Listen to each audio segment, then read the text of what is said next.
This is breaking news from the Nightscout Foundation. Tonight we are speaking with Gail DeVore, the Foundation Secretary, for this special announcement. Gail has joined us tonight to announce the winners of the very first Nightscout Foundation scholarships.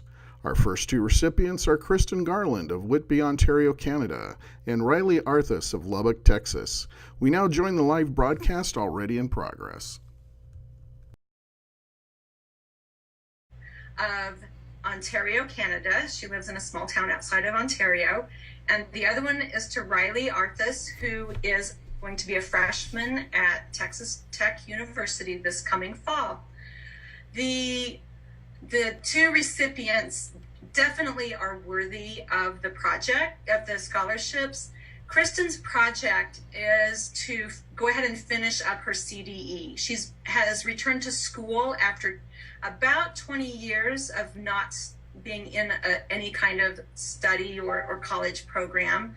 So Kristen's just recently finished a 4-year degree, and now she's working on her advanced sciences to prepare her to then complete her CDE. She has 2 children and is not working and is depending on her family to help her during this time. So the scholarship is definitely very, very helpful in her pursuit of her CDE. Riley, as a freshman, was just recently diagnosed with type 1 just a year ago. She has had other health issues prior to becoming type 1. And I really love her description of herself, which is resilient. She has persevered and definitely pushed through all of the challenges that she has faced over the last however many years, probably at least 10 of her short life so far. And her goal and project also are around diabetes, obviously. She is planning to become a certified registered nurse anesthetist and also working toward her CDE. Her project specifically is to implement a chapter of the College Diabetes Network. Her goal and her wishes are to have and build a support group that for college students with type 1. She realizes that it's a difficult time and to make that transition to college. And now she has the opportunity, helped through our scholarship, to make that come true, put together a group, and have the support that she's looking for as well. We are just absolutely thrilled to be able to support both Riley and Kristen in the support of their education, in their pursuit of more knowledge, and both of them becoming CDEs. And we couldn't be prouder to have both of them part of the Nightscout team. So thank you, Weston. And we're looking forward to many more years of scholarships and being able to award them to deserving students. Thanks, Gail. One of the things that we need to discuss is the criteria process and who was on the committee. You did a very wonderful job of describing that, and it did not go over the air. Oh, we missed so that part. let's back up to the committee and the criteria. Okay, the committee is made up of myself as the chair, Amy Cowan, who has been very active on the support team through the CGM and the Cloud group. Clayton McCook, who's also provided many, many hours of his volunteer time helping people and answering questions, and Ali Mazahari, who is affiliated with Microsoft Corporation, and he also is touched by T1 and his family, and he volunteered his time as well to help review all of the applications. The criteria that the Nightscout Foundation determined to make someone eligible to receive a scholarship, it must, as part of the application, you have to define a project that will help and benefit T1s.